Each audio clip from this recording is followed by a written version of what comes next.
Dieu Tout-Puissant, Père de gloire, merci. Merci Seigneur pour ce moment. Merci pour tes diverses grâces, ta bonté, tes compassions. Merci parce que tu demeures le Dieu vivant, le Dieu éternel, le Dieu à qui rien n'est impossible. Nous prions Seigneur qu'en ce moment que tu nous accordes la grâce, puisque tu nous acceptes en ta présence, nous demandons que ta grâce abonde pour nous et que ta parole nous aide à nous élever au standard de la vie chrétienne. Bénis ces moments, bénis ta parole. Les frères et sœurs et tous ceux qui nous suivent en ce moment, bénis-les richement au nom de Jésus. Reçois la gloire, Seigneur, au nom de Jésus, nous avons prié.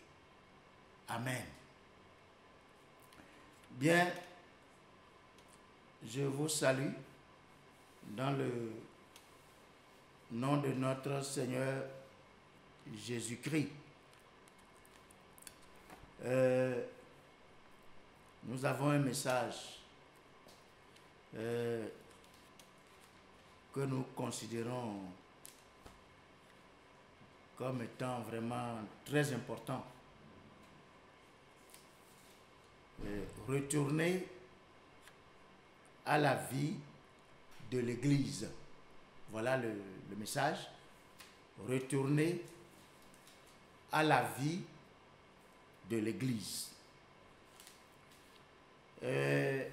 Beaucoup de personnes ont perdu l'habitude de la vie pratique de l'Église.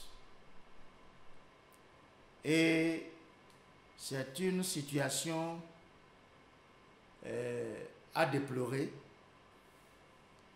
une situation qu'on ne doit pas laisser continuer. Et au début de la COVID-19, dans nos pays, nous avions tous compris qu'il fallait prendre des décisions pour protéger les populations. Et c'est ce qui a été fait. Et par la grâce de Dieu, nous sommes là. Nous sommes là. Aujourd'hui, la COVID-19 aussi est là. C'est toujours là. Mais tout le monde a compris, ou bien tout le monde a repris, oui, le cours normal des activités, le cours normal de la vie a repris. Et aujourd'hui, nous pouvons dire qu'il n'y a plus de secteur où les activités sont encore en berne. La vie continue malgré la pandémie. Et il est clair que la pandémie est un mal qui ne fait plus peur aujourd'hui. Nous vaquons à nos occupations, nous sortons et nous revenons. Nous tenons compte des mesures barrières prescrites et nous vivons normalement. La COVID-19, comme je le dis, ne fait plus peur aujourd'hui. La vie est redevenue normale. Oui, même si nos habitudes ont un peu changé. Et donc, aujourd'hui, plus rien ne doit empêcher les églises de retourner à leurs activités. Plus rien du tout ne doit empêcher les églises à reprendre leurs activités. Dans Actes des Apôtres, au chapitre 2, les versets 46 et 47, Actes des Apôtres, chapitre 2, les versets 46 et 47, ils étaient chaque jour tous ensemble assidus au temple. Ils rompaient le pain dans les maisons et prenaient leur nourriture avec joie et simplicité de cœur, louant Dieu et trouvant grâce auprès de tout le peuple. Et le Seigneur ajoutait chaque jour à l'église ceux qui étaient sauvés. L'église dont il est question ici est une église très active dans l'expansion, dans la propagation de l'évangile. Et chaque jour, le Seigneur saisissait l'occasion pour ajouter à l'église ceux qui étaient sauvés. Et dans le verset 46, il dit, ils étaient chaque jour tous ensemble assidus au temple. Et ils rompaient les pains dans les maisons, prenaient leur nourriture avec joie et simplicité de cœur. Oui. Comme je l'ai déjà dit, c'est comme ça que je dois être, même aujourd'hui. Et donc, nous disons que tout doit être mis en œuvre pour retourner à la vie de l'Église, telle que nous le voyons dans ce passage. On va y revenir. Bien, maintenant, pour que nous retrouvions cette vie, on doit se rendre compte d'une réalité. Aujourd'hui, les chrétiens que nous sommes, nous devons revisiter le calvaire. On doit revisiter le calvaire. Beaucoup de frères, beaucoup de sœurs sont restés longtemps à la maison sans aller à l'église, sans se rendre au temple. Et c'est une situation qui a amené beaucoup de chrétiens à s'éloigner de Dieu. Oui, les chrétiens se sont refroidis spirituellement. La relation avec Dieu s'est complètement désagrégée et c'est la compromission généralisée partout. Beaucoup de chrétiens sont morts spirituellement. Spirituellement, beaucoup de chrétiens sont morts. Oui, les frères, les sœurs, les gens peuvent paraître toujours chrétiens, mais dans la réalité, ils ne le sont pas. Ils sont morts spirituellement. Et donc, comment l'Église va-t-elle retourner à sa vie? Ou bien comment devons-nous retourner à la vie de l'Église? Si les gens continuent dans le péché, si les gens restent toujours refroidis, si les gens compromettent toujours leur foi, si la relation avec Dieu est complètement presque inexistante, on doit revisiter le calvaire. Ça, c'est clair. On doit retourner au calvaire. Dans Luc, au chapitre 23, Luc, au chapitre 23, je lis les versets 32 et 33. Luc 23, 32 et 33. on conduisait en même temps deux malfaiteurs qui devaient être mis à mort avec Jésus.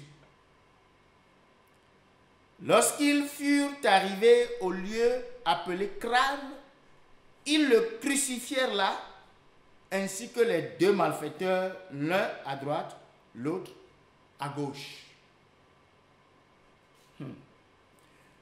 Continuons la lecture. Cette fois-ci, au verset 39. Verset 39. L'un des malfaiteurs crucifiés l'injuriait, disant: n'es-tu pas le Christ? Sauve-toi toi-même et sauve-nous. Mais l'autre le reprenait et disait: ne crains-tu pas Dieu, toi qui subis la même condamnation? Pour nous, c'est justice, car nous recevons ce qu'ont mérité nos crimes. Mais celui-ci n'a rien fait de mal.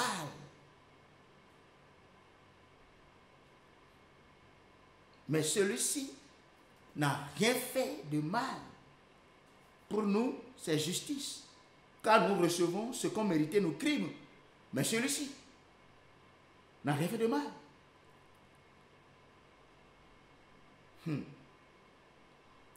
Ouais.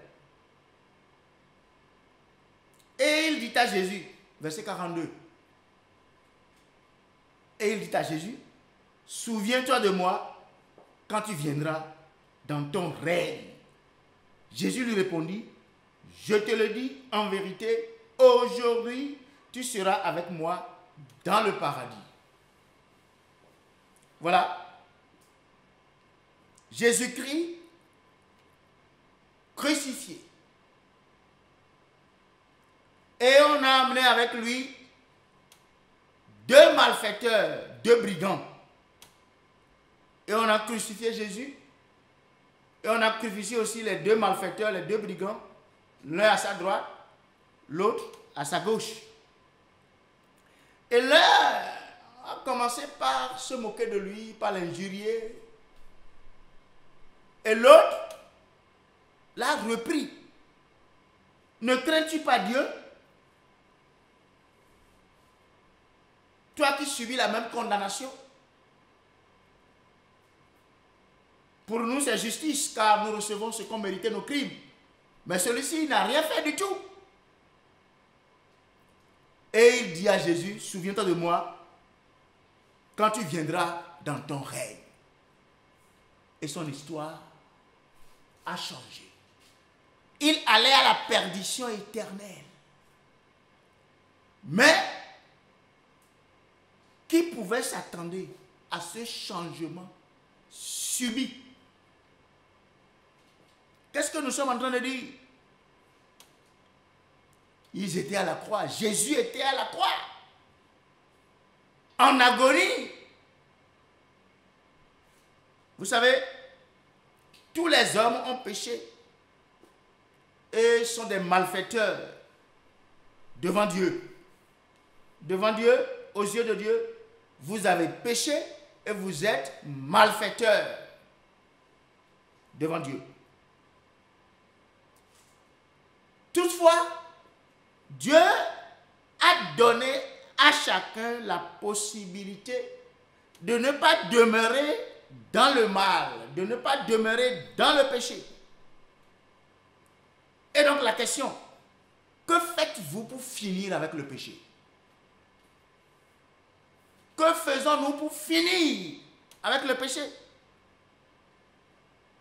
Ces deux brigands, ces deux malfaiteurs, au milieu d'eux se trouvait Jésus-Christ crucifié. Eux aussi, ils étaient crucifiés. L'un se moquait de Jésus. L'autre le reprenait et s'est repenti. Parce qu'il a compris que Jésus, qui est au milieu d'eux là, c'est le sauveur de l'humanité. Et qu'en ce moment, il portait le péché de l'humanité entière. Et il s'est saisi de cette opportunité. Se repentir et se confier au Seigneur, lui disant: souviens-toi de moi quand tu viendras dans ton règne. Et Jésus lui dit, même aujourd'hui, je te dis une vérité. Je te dis la vérité. Tu seras avec moi dans le paradis. Et l'autre qui injuriait Jésus, il est allé où? Directement à la perdition. Les deux étaient brigands, mais la croix a changé la destinée de celui qui s'est repenti. C'est pourquoi je reviens, je dis, on doit revisiter le calvaire. Oui. Aucune église ne peut retrouver sa vie normale si les membres sont toujours dans le péché. Chacun a besoin de s'examiner pour prendre conscience de son état spirituel et retourner au calvaire. 2 Corinthiens au chapitre 13, verset 5. 2 Corinthiens chapitre 13, je lis le verset 5. Examinez-vous vous-même. Ça s'adresse à chacun. Examinez-vous vous-même pour savoir si vous êtes dans la foi. Éprouvez-vous vous-même. Ne reconnaissez-vous pas que Jésus-Christ est en vous, à moins peut-être que vous ne soyez réprouvés. Voilà. Chacun doit s'examiner. Ça fait longtemps, beaucoup de chrétiens ne mettent plus pied au temple, à l'église. Plus de programmes dans les lieux de culte. Les gens sont laissés à eux-mêmes, font de n'importe quoi. Beaucoup ont oublié Dieu. Mais ce message vient pour redonner à chacun de saisir l'occasion et retourner au calvaire. Revisiter le calvaire. Et vous devez vous examiner. Vous vous connaissez. Vous savez ce que votre relation avec Dieu était avant Covid-19 et ce que c'est devenu maintenant. Vous devez rentrer en vous-même et prendre conscience de cette réalité. Vous avez péché, vous avez menti, vous avez commis tout ce qu'il ne faut pas commettre et Dieu n'est pas content de la situation. Vous devez vous ressaisir maintenant et retourner au Seigneur, revisiter le calvaire. Et si vous le faites, le Seigneur est prêt, comme il a changé la destinée de ce brigand, ce malfaiteur. Il le fera pour chacun qui se décidera ou bien qui décidera de se repentir et se confier au Jésus, retourner ou bien revisiter le calvaire. Vous le faites, Jésus aura compassion et il va vous reprendre. Il faut transformer pour vous redonner de reprendre la marche chrétienne. Maintenant, comment va reprendre la marche chrétienne? Vous allez reprendre la marche chrétienne en reprenant la croix. Oui, le fait de rétrograder, d'avoir abandonné Dieu, laisser votre relation avec Dieu désagrégée,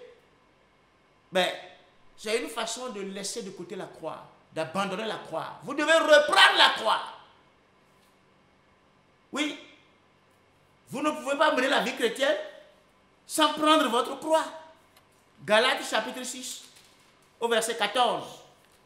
Galates 6, 14, il est dit, pour ce qui me concerne, loin de moi la pensée de me glorifier d'autre chose que de la croix de notre Seigneur Jésus-Christ, par qui le monde est crucifié pour moi, comme je le suis pour le monde.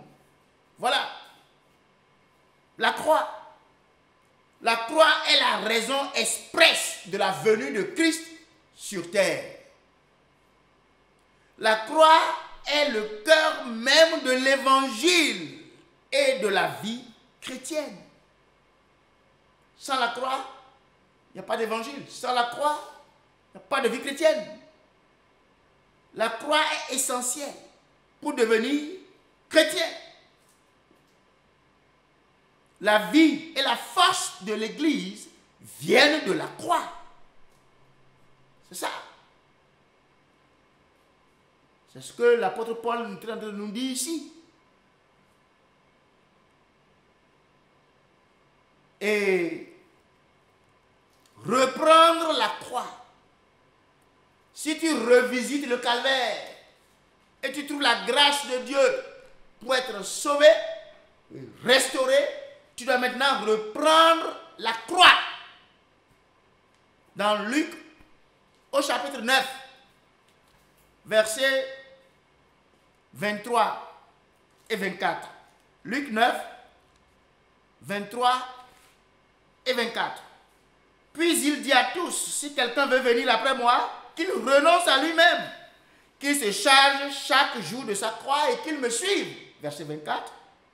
Celui qui voudra sauver sa vie la perdra. Mais celui qui la perdra à cause de moi la sauvera.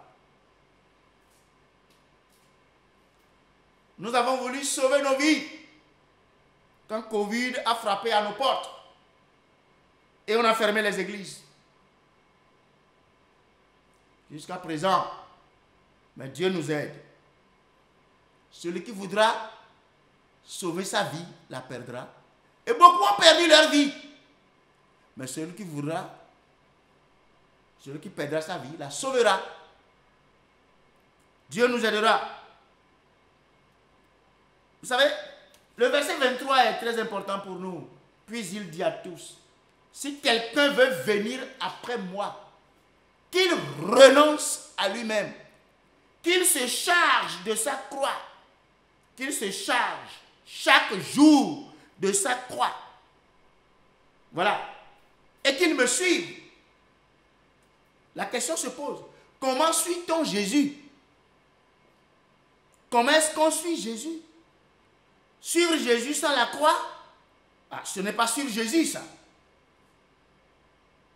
Et comprenez ici, si quelqu'un veut venir après moi, c'est Jésus qui parle, qu'il renonce à lui-même, qu'il se charge chaque jour de sa croix et qu'il me suive. Voilà. Ce n'est pas à vous de décider comment vous voulez suivre Jésus. Ce n'est pas à chacun de décider comment il veut suivre Jésus. Comme s'il y a plusieurs manières de suivre Jésus. Il y a une seule manière de suivre Jésus. Il n'y a pas deux manières, il n'y a pas trois manières, il n'y a pas plusieurs manières. Et donc ce n'est pas à moi de décider comment je veux suivre Jésus. Si quelqu'un veut venir après moi, Jésus a déjà donné comment il faut le suivre. Jésus l'a dit. Vous voulez me suivre? Comment le faire? Jésus l'a dit. Ce n'est pas à vous de décider comment vous allez faire pour le suivre. Comment vous voulez le suivre? Vous n'avez pas votre manière à mettre en application pour le suivre. Jésus a indiqué, il a déjà dit ce qu'il faut faire pour le suivre. Et il faut faire quoi? D'abord, vous renoncez à vous-même. Si quelqu'un veut venir après moi, qu'il renonce à lui-même. Et ça, c'est fort, hein? C'est vraiment fort. Vous devez d'abord renoncer à vous-même. Christ ne nous permet pas de le suivre pendant que nous continuons de nous intéresser à nous-mêmes. Voilà. Christ est en train de dire, vous voulez me suivre, cessez de vous intéresser à vous-même. Intéressez-vous à moi maintenant. Oui. Vous ne suivez pas Jésus en continuant de faire votre volonté. Vous ne suivez pas Jésus en continuant de satisfaire vos propres désirs. Renoncez à vous-même. C'est-à-dire, refusez de penser à vous-même. C'est pourquoi je disais que c'est très fort. C'est vraiment fort. Renoncez à soi-même. C'est-à-dire, ne pensez plus à vous-même. Pensez maintenant à Jésus. C'est ce que ça veut dire. Refusez de penser à vous-même. C'est-à-dire, laissez de côté votre volonté Laissez de côté vos désirs et vos ambitions. Et prenez votre croix.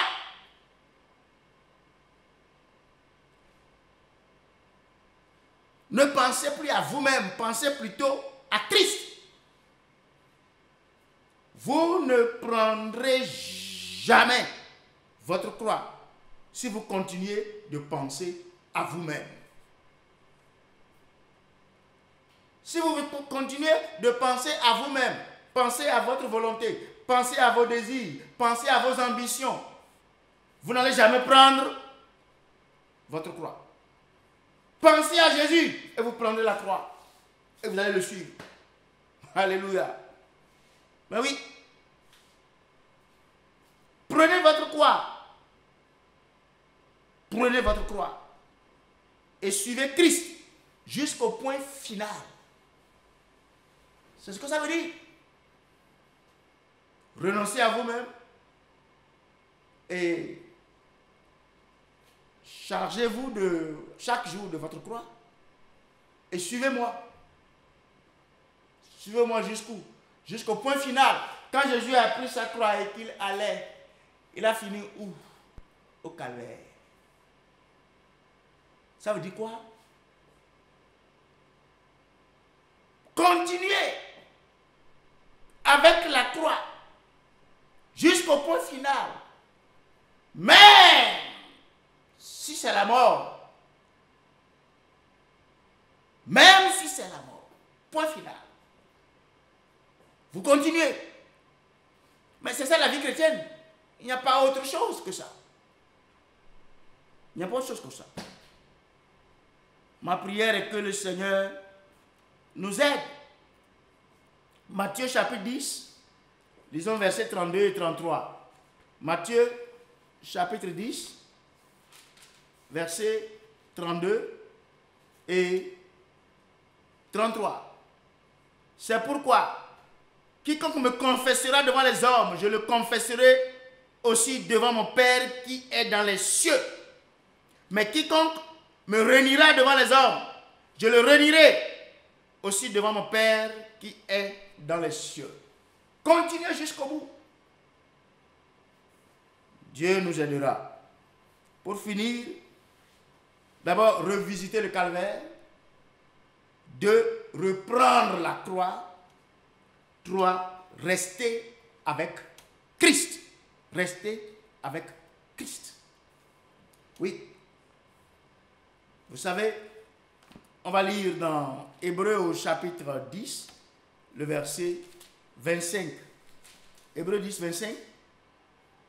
N'abandonnons pas notre assemblée, comme c'est la coutume de quelques-uns, mais exhortons-nous réciproquement. Et cela d'autant plus que vous voyez s'approcher le jour. C'est clair. Restez avec Christ. Vous savez, rassembler les membres en un lieu pour des programmes hebdomadaires est une pratique indispensable dans la vie de l'Église. C'est ce qu'on a lu pour commencer, Actes 2, 46 et 47. Ils étaient tous ensemble là, assidus. Ils étaient tous ensemble, chaque jour, assidus, au temple. Voilà. Je répète que c'est une pratique indispensable dans la vie de l'Église de rassembler ses membres en un lieu pour des programmes hebdomadaires. Ça, on ne le fait plus. C'est pourquoi je dis le message que nous donnons, retourner à la vie de l'Église. Retourner à la vie de l'Église. L'Église va retrouver sa vie. Jésus revient. Oui, Jésus revient. L'Église va retrouver sa vie. Les membres doivent retourner à l'Église maintenant pour les programmes hebdomadaires qu'on a l'habitude de faire. Oui, avant que Covid ne vienne. Et puis, Covid est venu et ces choses ont cessé. On doit les reprendre. Et on continue avec notre croix. Jusqu'au bout. C'est comme ça que nous restons avec le Seigneur. Il faut que les activités reprennent. Oui. Le culte de dimanche seul ne suffit pas. Il faut des activités hebdomadaires tout au long de la semaine. Et donc, soyons présents à l'église. Et restons avec Christ. Que le Seigneur vous bénisse, qu'il vous garde, qu'il soit avec chacun de vous. Et que nous puissions retourner à la vie de l'église. Merci et à la prochaine.